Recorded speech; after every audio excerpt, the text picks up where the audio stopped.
content d'être avec vous, parmi vous, content de pouvoir partager le conseil de Dieu. Content de pouvoir être au bénéfice de la parole de Dieu qui peut réveiller nos cœurs, qui peut révéler un état d'église, qui peut réveiller un état de vie. Et Dieu m'a confié un message pour toi ce soir. Dieu me demande de révéler un état dans ta vie et je vais le faire. J'aurais pu peut-être faire autre chose, ça aurait été peut-être moins difficile dans la responsabilité que Dieu me demande, mais je dois faire ce que Dieu me demande. Et je voudrais que nous prions le Seigneur d'abord. On va demander à mon frère qui est là, Jean-Paul, tu pries le Seigneur, et on va tous courber les fronts avec notre frère, s'il vous plaît. Seigneur, merci pour le repos de l'évangile. Amen. S'il te plaît. Parce que tu sais que nous approcher de toi, c'est notre bien. Amen. Et nous venons à toi, sans rien à nous, sinon ton sang versé. Bénis ton serviteur. Amen. Seigneur, que ton esprit ait toute la liberté de prendre ce qui est à Dieu. Oui, au nom Et de de nous Jésus. l'accorder, Seigneur. Amen. Pour l'édification de ton corps. Alléluia. Et pour le salut des âmes. Amen. Dans le nom de Jésus. Amen. Amen. Que Dieu soit béni et que Dieu soit glorifié. Peuple du Seigneur, nous vivons un temps de difficultés particulières. On n'a plus le temps où Dieu nous presse, où Dieu nous attache, où Dieu nous lie. Et comme il va lier le prophète Ézéchiel, et qui va le lier pour pouvoir être sûr qu'il va faire ce que Dieu lui demande. Et nous avons besoin que le Saint-Esprit puisse nous lier par la parole de Dieu à faire ce que Dieu nous demande de faire. Parce qu'on n'a plus le temps aujourd'hui de rejeter à demain, après-demain, dans une mission de 15 jours après ou de 20 jours, parce qu'on ne sait pas ce qu'il peut se passer. Et tu es dans un état de siège, tu es dans un état où il faut maintenant rétablir. Pardonne-moi de rentrer dans le vif du sujet, mais on n'aura pas le temps de faire autre chose si on fait trop de politesse ce soir. L'heure va passer et nous allons prier avant toute chose et ça serait dommage. Nous avons besoin de sortir de l'état où nous sommes. Nous avons besoin que rapidement nous nous souvenons de quelqu'un de très précieux. Et j'aimerais que nous lisons un verset dans le livre d'Ecclésiaste 9, 14. Il est écrit comme cela. Il y avait une petite ville avec peu d'hommes, un roi puissant marcha sur elle et l'investit et construisit contre elle des vastes retranchements. Il s'y trouvait un homme pauvre et sage qui aurait pu délivrer la ville par sa sagesse et personne ne s'est souvenu de cet homme pauvre. Que Dieu puisse nous en bénir ce soir. J'aimerais te mettre devant le fait aujourd'hui que nous sommes une petite ville, un petit troupeau pour le Seigneur. Nous sommes une petite église. Tu peux dire nous sommes beaucoup de chrétiens, mais par rapport au nombre de personnes qu'il y a encore dehors, nous sommes un petit troupeau. Nous sommes une petite ville qui a besoin d'être secourue. Nous sommes une petite ville aujourd'hui arrivée en l'an 2014 où nous avons besoin d'un secours du ciel. Parce que nous vivons un temps où nous avons oublié la chose principale et nous nous souvenons plus d'un homme pauvre. J'aimerais te dire qui est cet homme pauvre, c'est Jésus. Et tu me diras comment oses-tu dire ça de Jésus? C'est quand même le livre de Corinthiens. L'apôtre Paul qui va dire, de riche qu'il était, il s'est fait pauvre pour que nous soyons enrichis. Et j'aimerais ce soir que nous nous souvenons de la qualité de Jésus, de la qualité de ce qu'il a porté dans nos vies, et de se souvenir de lui, et de se dire le seul homme qui est capable aujourd'hui de diviser l'œuvre du roi puissant, de diviser l'œuvre du diable, et le Christ qui s'est fait pauvre pour nous rendre riches, que Dieu soit béni. Parce qu'il est dit ici, il y avait peu d'hommes, il y avait un roi puissant dans cette ville, il va marcher contre elle. Et ça, c'est le diable qui marche contre l'église. Et j'aimerais que ce soir nous le comprenions. Arrêtons d'être superstitieux. Il y a des gens qui sont chrétiens et qui sont superstitieux. Ils ont peur, ils ne veulent pas que nous disions que le diable marche contre l'église. Et pourtant, c'est une réalité. Le diable a décidé notre Père. Le livre de Luc va nous dire, Simon, Simon, le diable vous a réclamé pour vous cribler comme le froment.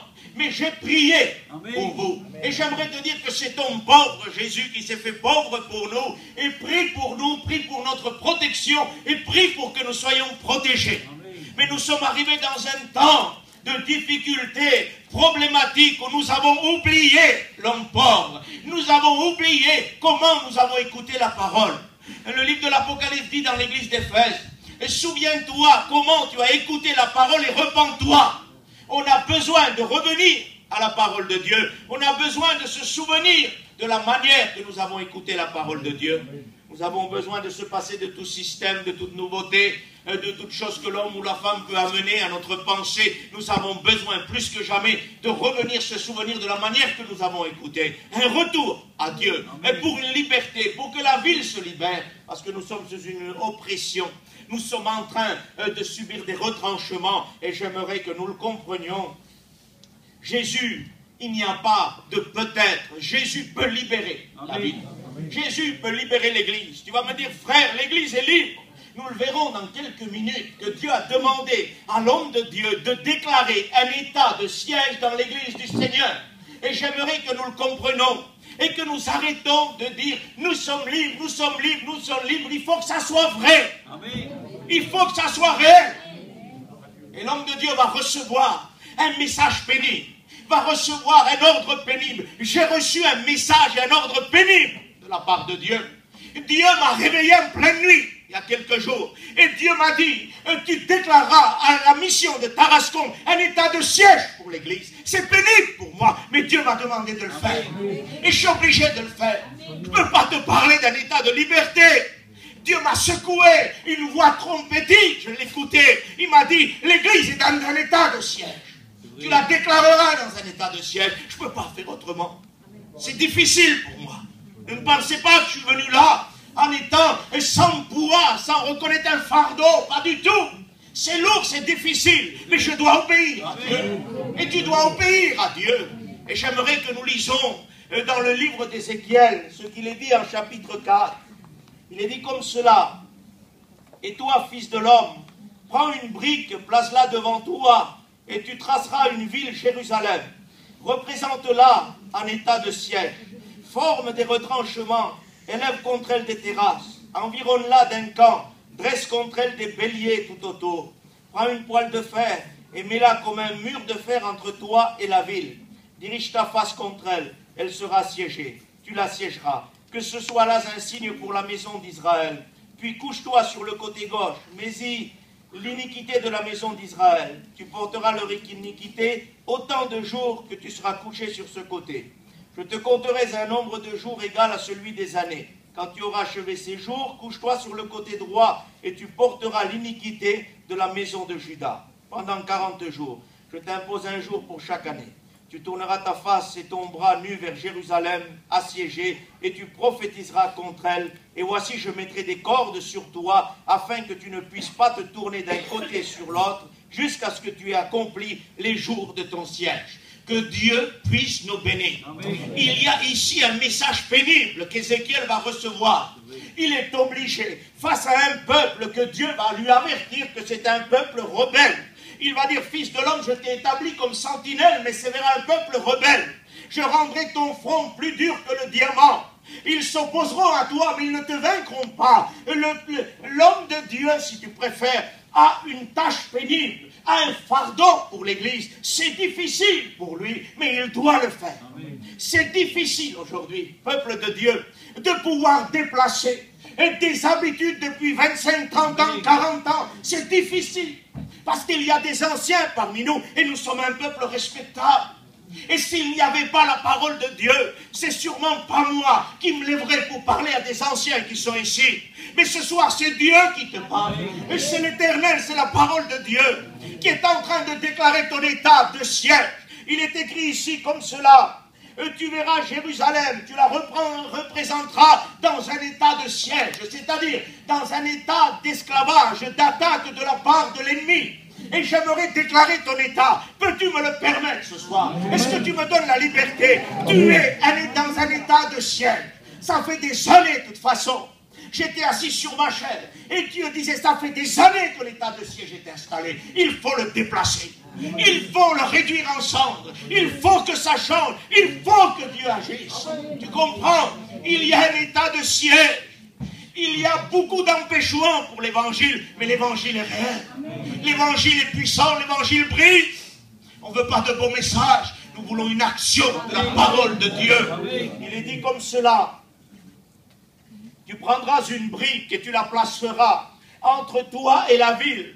et tu diras quelque part, tu déclareras à l'état de la ville, tu es dans un état de siège. Et nous sommes libres, nous sommes l'église du Seigneur. Ils se croyaient libres, la maison d'Israël. Ils se croyaient être libres, mais en réalité Dieu dit, tu vas, que tu le veuilles ou que tu ne le veuilles pas, je vais te lier, je vais t'obliger à pouvoir transmettre à l'église ce qu'elle a besoin. Que Dieu nous oblige le Seigneur, que ça soit du côté droit ou du côté gauche, que ça soit pour la maison d'Israël ou de Juda, que ça soit pour les deux groupes qu'il y a, que nous soyons capables d'être liés par Dieu jusqu'à ce que nous finissions notre état de siège. Parce que la ville était assiégée, la ville était tenue dans un esclavage de la part de l'ennemi. Mais le prophète Ézéchiel va être tenu dans l'esclavage, non pas de la part de l'ennemi, mais de la part de Dieu. Je te tiendrai lié jusqu'à ce que son état de siège finisse. Ça veut dire que lui, comme dira Paul, était esclave de Christ. Et que Dieu soit béni. Que Dieu nous en rend esclaves. Que Dieu fasse de nous ce qu'il veut. Pénible est le message de ce soir. Mais combien grand est le résultat de la part du Seigneur. Parce que c'est un état de siège que nous avons. Nous avons un état où aujourd'hui l'ennemi a mis des retranchements. C'est ce que dit la parole, j'ai plus le temps de lire. Je vais nous laisser maintenant emporter par Dieu. Parce qu'il faut que Dieu nous parle. Il faut que je m'efface, il faut que tu t'effaces, il faut que Dieu nous parle. Tu comprends? Il est dit qu'il y avait des retranchements. Il dit Ézéchiel fait des retranchements autour de la ville. Un retranchement, tu sais ce que c'est? C'est une soustraction. C'est enlever, c'est appauvrir comme synonyme aussi. Et j'aimerais te dire quelque chose, l'état de l'église du Seigneur aujourd'hui vit une soustraction spirituelle, vit un retranchement spirituel, vit une séparation aujourd'hui du cœur de Dieu, vit une séparation de l'homme pauvre Jésus qui peut nous enrichir, vous comprenez? Il y a perte des dons spirituels. Il y a perte aujourd'hui de la vie spirituelle. Et nous avons besoin plus que jamais de nous enrichir. Amen. Nous avons besoin de faire revenir l'homme pauvre parmi nous afin que nous soyons enrichis. Parce que cet homme a la capacité de délivrer la ville. Mais on l'a oublié, d'après le livre des Ecclésiastes. On a oublié cet homme parce qu'il était pauvre et parce que Jésus n'a rien pour attirer les regards. Même dans son église parfois, nous arrivons à l'oublier. Et que Dieu puisse nous bénir. À ce que nous ayons la vision sur le Christ glorifié, celui qui est rempli de gloire et de grâce et celui qui peut tout, celui qui peut enlever le retranchement, celui qui peut donner la richesse. Il y a beaucoup de soustractions. Nous perdons des dons spirituels. Nous perdons des chrétiens, des chrétiennes, des serviteurs de Dieu dans la course et nous nous satisfaisons en disant le diable fait des ravages. Le diable n'a aucun pouvoir sur l'église du Seigneur. Nous avons reçu toute autorité, nous avons la puissance et l'autorité d'abattre le diable. Mais nous nous sommes laissés assiéger. Nous avons laissé notre état en état de siège depuis des années. Nous nous avons laissé ça comme ça sans bouger. Nous nous sommes laissés tromper par la méthode et la ruse diabolique. Et quand Dieu voudrait nous avertir, nous ne sommes plus d'accord pour que Dieu nous avertisse parce que c'est trop dur quand Dieu avertit. Merci à Dieu. Quand c'est trop dur, quand c'est trop difficile, parce que là, il y a le résultat de l'évangile puissant. Et j'aimerais que nous comprenions comment se fait-il aujourd'hui. Et nous parlerons peut-être demain matin de ça, je ne sais pas, que les dons spirituels sont très rares. Et frère, nous avons des prophéties. Et quelques prophéties, quelques dons. Mais où sont les 9 dons principaux de travail? Et suivi des autres dons que Dieu donne, parce que les 9 dons, ce n'est pas tout ce que Dieu donne. 9 dons principaux pour l'état de travail. Mais derrière, il y a grâce sur grâce, bénédiction sur bénédiction. On ne voit plus ça dans les églises. Il y a retranchement. L'ennemi s'est approché de l'église. L'église est assiégée. On n'en peut plus. On est angoissé. On ne peut plus respirer. On a besoin de respirer. On a besoin que l'état de siège disparaisse. Ils ont établi des retranchements. Représente-la l'état de siège. Et ce soir, je suis obligé de te représenter un état de siège. De te dire que tu es assiégé. Et j'aimerais te le dire à l'instant même, puisque l'Esprit me le dit. Il y en a déjà sur leur chaise qui disent, il exagère, qui on est l'église de Dieu. Arrête de te laisser tromper par le diable. Arrête de croire le diable. Crois le Seigneur. Amen. Je ne suis pas là pour t'abattre, moi. Je ne suis pas là pour te faire mal. Je suis là pour être béni avec toi. J'ai besoin d'un état libre aussi avec toi. Parce que Dieu me parle et Dieu te parle. Nous sommes assiégés. Nous ne servons pas le Seigneur comme on devrait le faire. C'est pas assez libre, c'est pas assez puissant, c'est pas assez autoritaire. Il manque quelque chose. Il manque l'autorité de Jésus-Christ. On a besoin de ça. Ne te trompe pas, n'écoute pas la voix du diable. Le diable est en train d'être déplacé par Dieu ce soir. Il est en train de pouvoir essayer d'empêcher ce que Dieu veut faire. Parce que ton état dure depuis plusieurs années. Tu es dans un état de siège depuis plusieurs années. Et tu n'as jamais vraiment voulu sortir et ni essayé de t'en sortir. Tu t'es habitué à cela. Ta vie est devenue aujourd'hui triste. Tu t'ennuies dans l'œuvre du Seigneur. Tu n'as pas de réel zèle par le Saint-Esprit manifesté par Dieu. C'est dur. Tu le fais parce qu'il faut le faire. C'est pas ça. Amen. Dieu veut que nous soyons libres. Amen. Dieu veut que nous le servons. Amen. Dieu veut que nous soyons bénis. Il y a retranchement. Élève contre elle des terrasses. Tu sais ce que c'était une terrasse à cette époque-là? Ils élevaient une terrasse à côté de la muraille, les ennemis. Ils élevaient une terrasse à la hauteur de la muraille. Et quand ils arrivaient en haut, ils pouvaient sauter dedans, dans la muraille. Le diable est en train d'élever des terrasses à la hauteur de l'église. Est en train de pouvoir élever des terrasses à la hauteur de l'église pour abattre la muraille et s'infiltrer dedans. Et d'après la révélation du livre de l'Apocalypse, il a réussi. Ces terrasses, nous avons laissé construire le diable des terrasses autour de l'église. Nous n'avons pas battu sa construction. Nous avons été sentinelles pour un temps, mais pour un temps nous avons lâché prise. Nous nous sommes quelque part relâchés.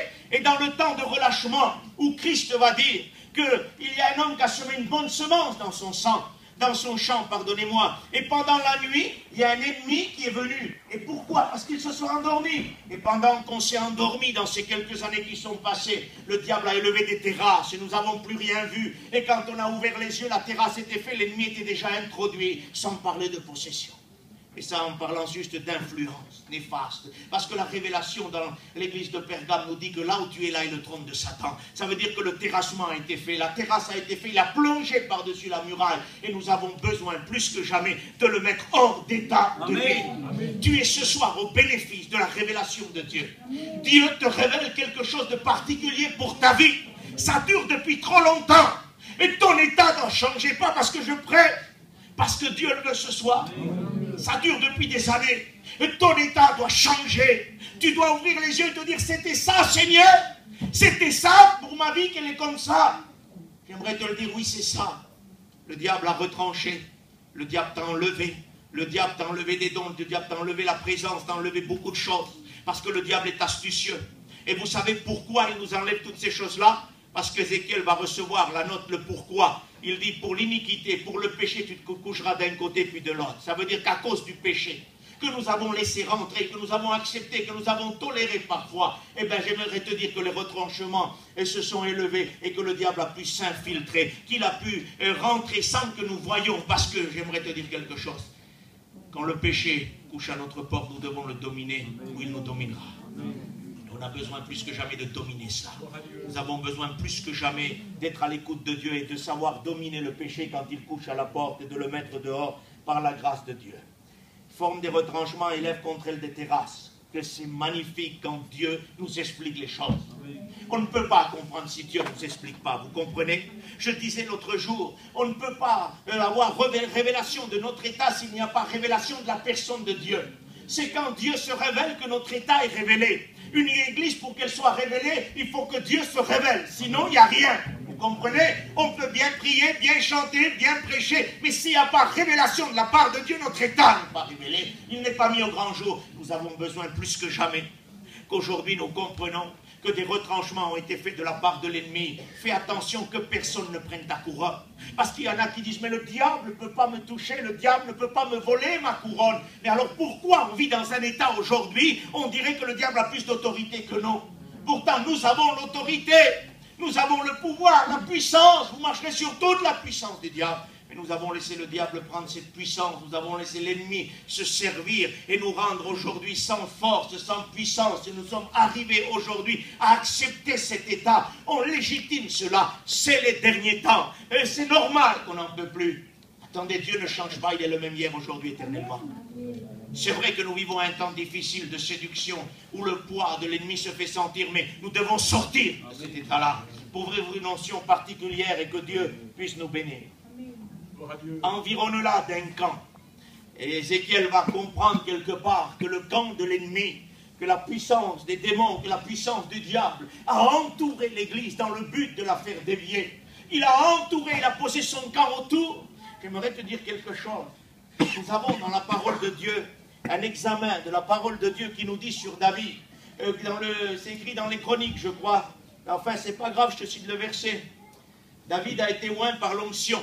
Et quand les Philistins ont écouté que David est oint par l'onction, ils partent à sa recherche. Ça veut dire que les démons, quand l'onction est sur un homme ou sur une femme ou sur l'église, il va rechercher cet homme, cette femme ou cette église pour pouvoir la faire dévier. Vous comprenez? Parce que le diable a peur de la vie de Dieu. Le diable a peur de l'onction, il a peur de la parole de Dieu, de Jésus. Vous comprenez? Et là où il y a l'ordre, là où il y a l'onction, le diable va là-bas pour essayer de faire dévier. Vous comprenez? On a besoin de comprendre ces choses-là. On a besoin de comprendre qu'il a campé autour. Ah, mes frères, tu exagères. Mais attendez, vous n'êtes pas plus grand que Jésus. Amen. La Bible me dit dans le livre de Luc que le Christ a été tenté par le diable dans le désert. Vous comprenez qu'il s'est approché de Jésus. Il s'approchera de vous aussi. Amen. Mais n'ayez pas peur, ne soyez pas superstitieux. Sortons de nos traditions et superstitions. Nous avons toute autorité et puissance de la part de Dieu. Vous comprenez? Ne nous trompons pas avec cela, parce que le diable travaille avec les traditions, avec la superstition, et il va nous dire dans notre esprit, non, non, ne déclare jamais qu'il peut s'approcher de toi, parce qu'il va le faire. Mais attention, arrêtez-vous. Le diable travaille avec la superstition. On a besoin non pas de ne pas déclarer pour qu'il s'approche, parce que laisse-moi te dire quelque chose. S'il veut s'approcher, tu le déclares, ou tu ne le déclares pas, il viendra quand même s'approcher. Mais tu seras autoritaire et puissant en Dieu de la part du Seigneur. Vous comprenez ce que je veux vous dire ce soir? C'est que nous avons besoin de sortir de l'état du siège. Ça dure depuis trop longtemps. Il environne là d'un camp. Ça veut dire qu'aujourd'hui, que vous allez à droite, que vous allez à gauche, que vous allez en Amérique, que vous allez en Roumanie, que vous allez où vous voulez, le camp a été entouré. Aujourd'hui, c'est entouré. L'état des églises est le même de partout. Vous prenez les Catalans, les Manouches, les Espagnols, les Roms, l'état des églises est le même. Le camp est maintenant autour. Il est prêt à investir si on ne sort pas de l'état de siège. Vous comprenez? Si on n'arrive pas à comprendre ce qui se passe, se réveiller, comme a dit le frère ancien, se réveiller, on va être bientôt investi. Vous comprenez? Ouvrons les yeux. Réveillons-nous ce soir, parce qu'on ne sait pas. Peut-être que c'est demain que le diable aura investi. Vous comprenez? Et ce soir, Dieu nous parle pour qu'on se réveille et qu'on l'arrête. Et on va l'arrêter. Parce qu'on est puissant. Il n'y a plus rien contre nous. Il pourra essayer de nous cribler, il pourra essayer de nous arrêter, il pourra essayer de mettre des différends, des complots, ce qu'il veut. Mais c'est sûr et certain que le Christ a dit, je prierai pour vous. Et ce n'est pas un homme qui prie, c'est le Christ. J'ai prié pour vous, pour que votre foi ne défaille point. Et j'ai foi en l'Écriture, tu as foi en l'Écriture, n'est-ce pas? Amen. Nous savons que quand Christ a prié pour nous, il est toujours celui qui a ressuscité, qui peut le faire aujourd'hui. Et j'en glorifie le nom du Seigneur.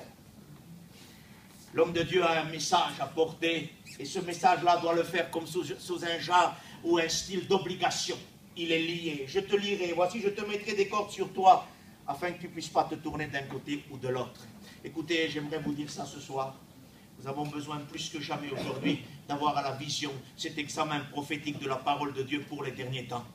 Rien d'autre que ça, nous avons besoin de ça. Une vision, un examen prophétique de la parole de Dieu, que Dieu puisse nous bénir avec cela. Que Dieu puisse nous aider. L'apôtre Pierre va dire, nous tenons pour autant plus certaine la parole prophétique qui brille comme une lumière dans un lieu obscur. Vous comprenez, il fait tout noir ici. On ne voit rien. Et puis tout d'un coup, il y a une lampe qui brille. Et ça, c'est la parole prophétique. C'est la parole sous l'examen prophétique. On ne voit rien, on est aveuglé, on est dans les ténèbres. Et tout d'un coup, tout s'éclaire. Parce que Dieu décide de nous parler. Dieu décide de nous ouvrir aujourd'hui des examens prophétiques. Et que Dieu soit béni et glorifié. Amen. Pour que nous comprenions ce qui se passe. Parce qu'avec le diable, tu ne gagneras pas. Avec les démons, tu t'en sortiras pas. Nous gagnons et nous sommes autoritaires parce que nous comprenons. Parce que Christ nous révèle, parce que Christ vit en nous, parce qu'il a mis la puissance de Dieu en nous. Vous comprenez? Sinon le diable n'a pas peur de fait. Il n'a pas peur de toi. Il a peur de ceux qui vivent en moi. Parce que celui qui vit en moi est plus grand que celui qui vit dans le monde. Et le diable le sait que le Christ, il ne peut rien. Et le Christ est plus fort que tout. Et il le sait. Et nous avons besoin de récupérer notre autorité. L'ennemi s'est approché, il est autour, il est en train d'essayer d'investir, il a fait des retranchements, il a élevé des terrasses, ça veut dire quelque part aussi, j'aimerais te dire ça, nous sommes comme une muraille pour Dieu, je t'établirai comme une muraille forte. Personne ne pourra nuire à ce que tu es, l'église c'est ça. Et là on voit que le diable a osé construire une terrasse à la même hauteur. J'aimerais que nous comprenions Tout ce qui vole n'est pas un oiseau. Nous avons besoin de comprendre aujourd'hui, d'examiner, comme dira la parole de Dieu, ne donnez pas foi à tout esprit, mais examinez. Regardez, voyez, éprouvez les esprits pour savoir s'ils sont de Dieu. Il y a des murailles qui sont bâties par le diable. Il y a des murailles qui sont bâties par Dieu. La muraille du diable ne tient pas, la muraille de Dieu tient. Mais il l'élève au même niveau. Il y a tromperie, il y a ce blé avec l'ivraie. Et nous avons besoin plus que jamais de venir à l'ouverture, à cette parole qui brille dans un lieu obscur pour que nous comprenions. Parce que ce soir, nous comprenons que Dieu veut nous dire. Je suis obligé de résumer. Je suis obligé de résumer avec vous. Il faut qu'on résume. Le diable est en train de nous dire, ça fait des années que tu es dans un état de siège. Et ce soir, demain, tu vas sortir de cet état de siège. Parce que si tu ne sors pas de cet état de siège, l'ennemi va investir. Il a élevé les terrasses. Il a fait le tour. Le camp est installé autour. Et j'aimerais te dire qu'il est prêt à frapper. Il est prêt à investir. Il est prêt à prendre la victoire. Et on ne va pas le laisser faire. On va battre tout ça parce que la parole de Dieu nous a éclairés. Nous étions dans les ténèbres et Dieu nous éclaire. Et que Dieu soit béni. La parole de Dieu brille pour que nous regardons vers la parole de Dieu. Et nous avons besoin plus que jamais que Dieu puisse nous bénir. Dresse contre elle des béliers tout autour. Ça c'est l'impact du diable. C'est la puissance du diable. Nous avons besoin, peuple de Dieu, que les béliers du diable ne frappent pas. Le bélier du diable peut frapper quand nous n'usons pas d'autorité. Quand il y a iniquité, quand il y a péché, quand il y a désobéissance, le bélier peut frapper. Et quand nous vivons une vie de Dieu avec des défauts, des manquements, parce qu'on n'est pas parfait. Je ne le suis pas, vous ne l'êtes pas. Ne nous trompons pas non plus. On a besoin de Jésus, on a besoin de la grâce. Amen. On n'est pas parfait. On court vers la perfection. On a besoin de beaucoup de progrès. Ça, Dieu fait la différence entre le volontaire et le progrès à faire. Vous comprenez? Entre la faiblesse et le volontaire, Dieu fait la différence. Nous, parfois, nous trompons, nous nous justifions. Ah, mais comment faire, Seigneur? C'est de la faiblesse. Oui, mais Dieu fait la différence. Il sait quand tu es faible, il sait quand c'est volontaire. Et nous avons besoin d'arrêter les coups de bélier. Ça fait trop mal, peuple de Dieu. Ça fait trop mal. Il y a des foyers détruits. Il y a des enfants qui sont jeunes, qui sont détruits. Il y a des familles détruites, séparation. Il y a de tout, ça c'est les coups de bélier. Et nous avons besoin plus que jamais de sortir de cet état de siège. Nous avons besoin de l'abattre. Et nous allons aller le chercher jusque dans son territoire. Nous avons 2 jours, jusqu'à demain. Nous allons le chercher jusque dans son territoire. J'aimerais te le dire de la part de Dieu, pour que tu puisses prier pour ça. Nous allons aller le chercher jusque dans son territoire. Nous allons le déloger, nous allons l'abattre, nous allons le mener là sur la montagne de Golgotha où le Christ a pu enlever toute sa puissance et la dépouiller. Nous allons faire une dépouille des ténèbres, parce que Dieu nous le demande. Nous en avons besoin. C'est un état de siège. On n'en peut plus aujourd'hui de cet état de siège. Ézéchiel, tu prendras une poêle de fer et mets-la comme un mur de fer entre toi et la ville. Là, j'aimerais vous dire quelque chose. Il y a le diable qui est autour. Il y a les retranchements. Nous perdons la vie spirituelle, nous perdons les dons. Le camp est investi, il est autour et le diable est en train d'essayer d'investir. Il y a des retranchements, il y a des terrasses qui sont élevées. Le diable a pris beaucoup d'autorité. Puis là, j'écoute Dieu dire, prends une poêle de fer et mets-la comme un mur de fer entre toi et la ville. Et puis il semblerait que l'ennemi arrive à s'approcher, arrive à faire des terrasses, mais qu'entre Dieu et nous, il y a une séparation, cette poêle de fer. Et j'aimerais te dire quelque chose d'important. Ceux qui mettent une séparation entre vous et Dieu, dit la Bible, ce sont vos péchés et vos crimes. Nous avons besoin plus que jamais, peuple du Seigneur, de revenir à Dieu, de revenir à la parole de Dieu. Ah frère, nous péchons pas, nous sommes chrétiens. J'aimerais quand même te donner la définition ce soir du péché dans l'église. Parce que la définition du péché dans l'église, ce n'est pas des choses horribles, des choses qu'on ne peut même pas citer. Hein. Parce que tout de suite, quand on parle de péché, on pense à des choses qui ne sont... On est grands garçons, hein. On sait de quoi on parle. Moi y compris, je ne peux pas aller plus loin, votre peuple et mon peuple, on est obligé de rester respectable. Et merci Seigneur que c'est comme ça. Mais on est capable de comprendre ce qu'on veut dire. Vous comprenez? Et on croit tout de suite que quand on parle de péché, c'est ça. Bien que, attention, bien que votre peuple est respectable et que le mien est respectable, nous sommes rentrés dans un temps aujourd'hui où difficile est venu aujourd'hui notre peuple. Nous perdons beaucoup de choses. Vous avez compris? Mais j'aimerais dire quelque chose. La définition du péché dans l'église, c'est désobéir à la parole de Dieu. C'est ne pas écouter souvent le Seigneur quand il nous parle. Il y avait une invitation pour le grand souper. Il va dire, invite les conviés parce que le souper est fini. Eh bien, il y en a un que le serviteur va le chercher quelque part et puis il va dire, écoute, j'ai acheté des bœufs, il faut que je les essaye. Il y a un autre qui va dire, j'ai acheté un champ et puis il faut que j'aille le voir. Il y en a un autre qui dit, je me suis marié, puis là je ne peux pas venir. J'aimerais te dire quelque chose. Le Seigneur va dire, alors les conviés n'étaient pas dignes, quelque part. Ils ne seront plus invités. Est-ce que nous péchons quand nous achetons des bœufs, aujourd'hui une voiture peut-être pour travailler ou se déplacer? Est-ce qu'on commet un péché, frère? Pas du tout. On s'achète une voiture pour travailler. Est-ce que quand on se marie, on commet un péché? Pas du tout. La Bible ne dit pas qu'on commet un péché. Quand on s'achète un terrain pour rester tranquille, est-ce qu'on commet un péché? Pas du tout. Mais quand le terrain a pris la place de Dieu, quand la voiture a pris la place de Dieu, et que pour aller récupérer la voiture, que le bon de commande est signé déjà, Dieu, il y a un homme de Dieu qui prêchait ça l'autre jour, et puis ça m'est venu cette idée. Celui qui a acheté le champ, ça lui appartenait. Et puis moi je pensais des fois, on achète une voiture ou quelque chose, on loupe la réunion pour aller la chercher, mais elle nous appartient déjà. Mais non, quand même, on va pour la récupérer ce soir. On a loupé la réunion, pourtant elle nous appartient. Mais c'est pareil, vous comprenez? Il y a quelque chose qui passe avant Dieu dans ce grand souper, là, dans cette parabole, ou dans cette histoire. Il y a quelque chose qui passe avant Dieu. Mais la définition du péché dans l'Église, c'est premièrement, quand quelque chose passe avant Dieu, quand on désobéit à l'ordre, à l'invitation du Seigneur, alors c'est ça, de désobéir, vous comprenez? Alors ne pensons pas tout de suite à des choses, même qu'ils existent, et on ne va pas se voiler la face. Parce que vous savez ce qu'on a l'habitude de faire, peuple de Dieu? On dit, écoute mon frère, dans notre peuple, excuse-moi, on est respectable. Chez nous, il n'y a pas des choses comme ça. Mais d'accord. Et quand le scandale explose, qu'est-ce qui se passe? Comment ça se fait qu'on voit ça? Vous pouvez l'expliquer chez vous? Moi, chez moi, je ne peux pas l'expliquer. Mon peuple est très respectable, mais il y a des scandales qui explosent des fois. Mais on est habitué à dire, ah, pardon mon frère. Chez nous, avec le peuple respectable qu'on a, ah oui, mais quand le scandale éclate, là, on ne dit pas pardon mon frère. C'est bien de dire que c'est arrivé. On a besoin d'être averti, besoin de venir à la réalité parce que l'évangile est réaliste. Ne pensez pas que l'évangile vous perdez la raison ou la réalité, au contraire. Jésus était réaliste, Jésus avait la raison, nous devons être réalistes et avoir la raison.